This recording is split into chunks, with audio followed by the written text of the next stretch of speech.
Muy buenos días. Hoy me encuentro con el doctor Cristian Iván García Martínez. A ver, doctor, cuéntame un poquito de dónde trabajas y lo que realizas normalmente.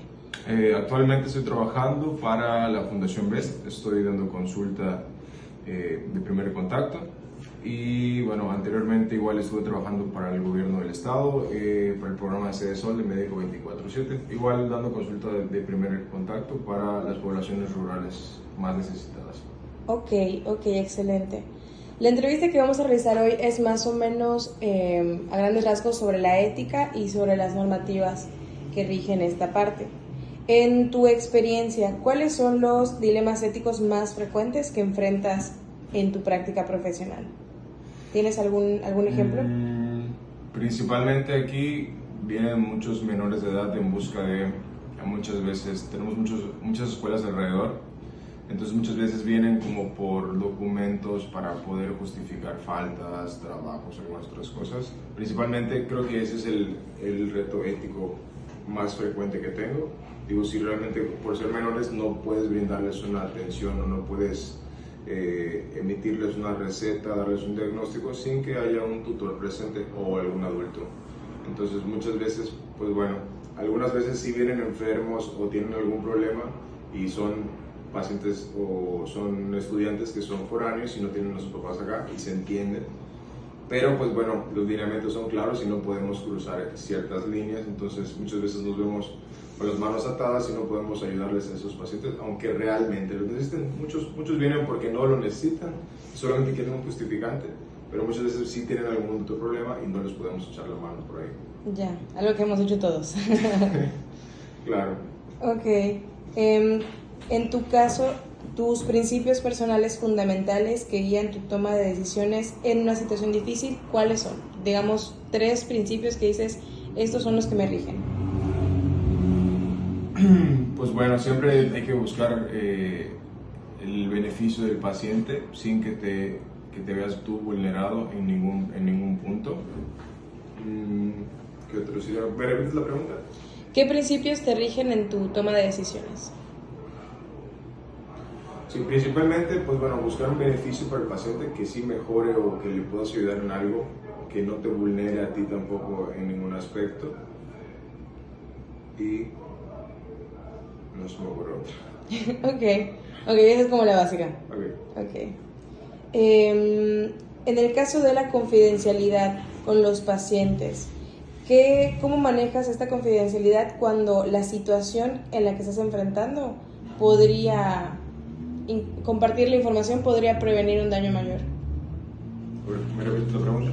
¿Cómo manejas la confidencialidad con el paciente cuando hay una situación en la que revelar esta información que te comparte el paciente podría prevenir un daño mayor? Por ejemplo, me acuerdo de una vez que comentaste en tu anterior trabajo una paciente que llegó lastimada, con su bebé lastimado, y parecía que recibía violencia doméstica, pero pues ella al final comentó otra cosa.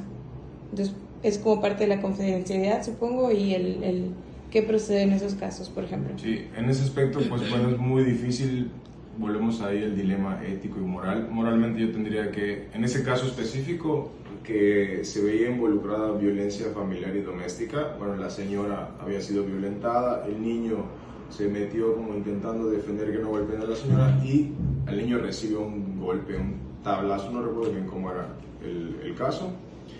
Pero bueno, en ese aspecto lo que nosotros debemos hacer es llamar a las autoridades, notificar y enviar al paciente a un hospital donde puedan hacer un registro completo, en este caso el Hospital Orán. Nosotros teníamos que enviar al paciente al Hospital Orán para que ahí, bueno, hicieran el registro de las lesiones, tomaran fotos, evidencias y dieran parte también al Poder Judicial y ya iniciara todo el proceso de protección del menor y todo este caso. Sin embargo, bueno, nosotros hicimos el proceso como debería ser, hice el documento, envié a la paciente jamás se presentó en el Orán. La paciente la fue a buscar a un familiar y la habrá llevado a su casa o quizá a algún consultorio particular. Y bueno, al día siguiente o a los 2 días me tocó ver al comisario de ese pueblo. No voy a mencionar el pueblo para no causar problema, pero Sí, el comisario me dijo que la señora llegó otra vez al palacio y que a solicitar nada más una ayuda porque necesitaba un dinero para ciertos medicamentos, pero no hicieron el proceso debido, o sea, no fueron a atenderse al ORAN, no notificaron y al final, bueno, no generan ninguna denuncia, no levantan ningún acta y en este caso el masculino que fue quien les violentó, pues bueno, sigue en su casa o quizá en la posibilidad de volverlos a lastimar en algún otro momento futuro. Entonces ahí es donde entra ese dilema de qué es correcto, qué debería yo de hacer y al final muchas veces haces lo que es correcto, lo que deberías de hacer y aún así la otra persona pues no toma parte en su problema, no hace nada por ayudarse a sí misma. Claro, en esos casos no depende totalmente de, claro, pues, de uno. Es lamentable, pero bueno, es algo que pasa todos los días aquí en Yucatán, desafortunadamente. Ok.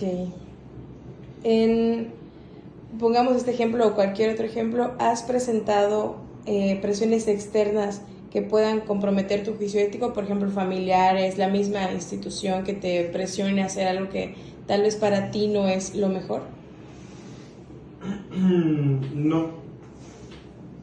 En este caso no. Okay. Como no trabajo formalmente para una institución, pues bueno, el programa igual no nos exigía nada, o sea, nos exigía nada más brindar atención gratuita a todos sin ninguna particularidad. Entonces, en ese aspecto, presiones no he sentido por los familiares, quizás sí en alguna ocasión, cuando me pasó que llegaron en una ocasión que se cayeron de una moto en un pueblito, y tenían una cortada que estaba grande, pero yo sospechaba que el brazo estaba fracturado, estaba deforme el brazo, entonces ellos querían que les costurara esa herida y que los mandara a su casa, cuando realmente el problema, pues la herida era secundaria, el problema principal era la fractura. Entonces en ese momento yo estaba haciendo mi nota y ellos presionando de que ¿y por qué no lo vas a curar? ¿Por qué no lo estás costurando? Estaban ebrios.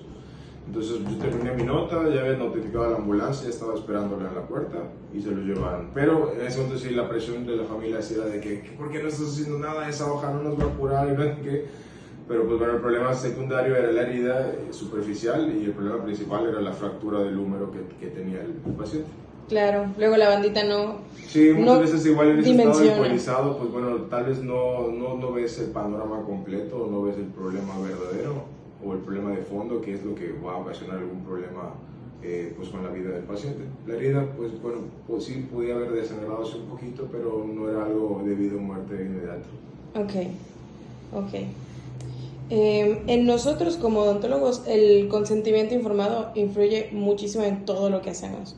En tu papel, ¿qué papel juega en tu profesión? Es muy importante, realmente yo no he tenido problema con eso, la verdad es que no hago ese documento, tampoco hago tantos procedimientos, pero sí es algo que todos deberían hacer, más que como para estar claros y protegerte a ti como usuario paciente y protegerme a mí como prestador de servicio médico. Pues bueno, es esclarecer de que vamos a hacer esto, te lo estoy explicando los costos, los riesgos y todo lo que conlleva y bueno, ahí tú sí aceptas y si me afirmas quiere decir que sí lo estás aceptando. Entonces es una manera de protegernos ambos, a mí de que no me demandes después porque te hice algo que tú no estabas de acuerdo, que te cobré algo que tú no estabas de acuerdo, y para ti de que bueno, estoy evidenciando qué es lo que voy a hacer y hasta dónde debería de hacer también, o sea, qué no debería de cruzar o qué no debería de producir el procedimiento que vamos a realizar. Más que nada para protección de ambas partes es muy importante. Ok. Con esto mismo y junto con la pregunta anterior del ejemplo donde pues el paciente a fin de cuentas tiene derecho a hacer lo que el paciente quiere hacer, ¿cómo equilibras la decisión de un paciente que le indicas no, eso es lo que tiene que hacer, esto es lo recomendado y el paciente pues a fin de cuentas no hace lo que se le recomienda? ¿Cómo equilibras esta parte? Pues en ese aspecto ya no hay un equilibrio, la medicina ya no es paternalista como antiguamente fue en algún punto. Nosotros únicamente emitimos recomendaciones, sugerencias y ya es muy decisión de cada paciente, pues bueno, si las toma o no. Mayormente pues no cumplen o no siguen los seguimientos o los puntos indicados a conciencia y bueno, pues eso ya es problema del paciente. Ok, ¿crees que Digo, hace un rato que saliste de la escuela, pero ¿crees que en la época en la que estudiaste, esta parte ética se enseñaba lo suficiente o tal vez de una manera deficiente? Sí, bueno, al menos en mi universidad sí era algo muy claro, siempre ha sido algo, pues bueno, que puedes palpar y que nos enseñan desde el primer momento, a notificar en todo momento, estar haciendo esa comunicación efectiva con el paciente. O sea, mira, mi nombre es tal, vamos a hacer esto, quiero que en cualquier momento que sintieras dolor, molestias, me digas, me comuniques, y en todo momento estar teniendo esa comunicación efectiva es muy importante. Y sí, al menos en mi universidad, en la Maya, pues siempre ha sido algo muy estable, sobre todo porque, bueno, igual practicamos o hacemos prácticas en hospitales particulares y privados. En los hospitales públicos casi no se hace esto, pero en los hospitales privados sí. Y a mí me tocó hacer el internado en un hospital privado. Y bueno, ahí te toca trabajar con especialistas en los cuales, bueno, aprendes mucho en la manera en cómo se manejan y en cómo se comunican con los pacientes, que es la manera correcta. Notificar en todo momento y que en todo momento haya ese feedback de comunicación. Ok. Aquí una pregunta medio incómoda a mi parecer. ¿Alguna vez has presenciado alguna mala praxis o algún comportamiento poco ético por parte de un colega? Sí. ¿Qué hiciste en ese caso? ¿Cómo lo manejaste?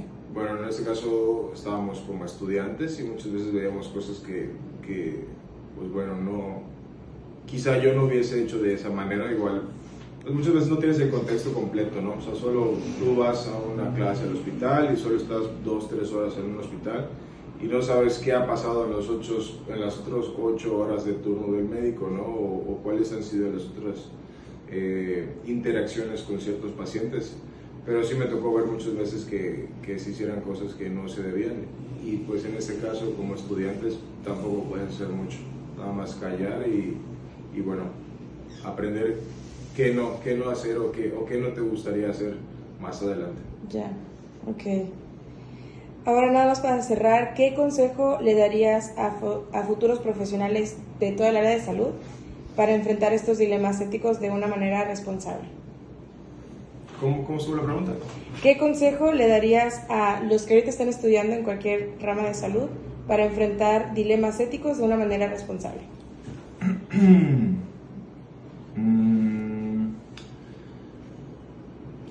Creo que algo importante en ese punto es tener tú tus principios bien establecidos.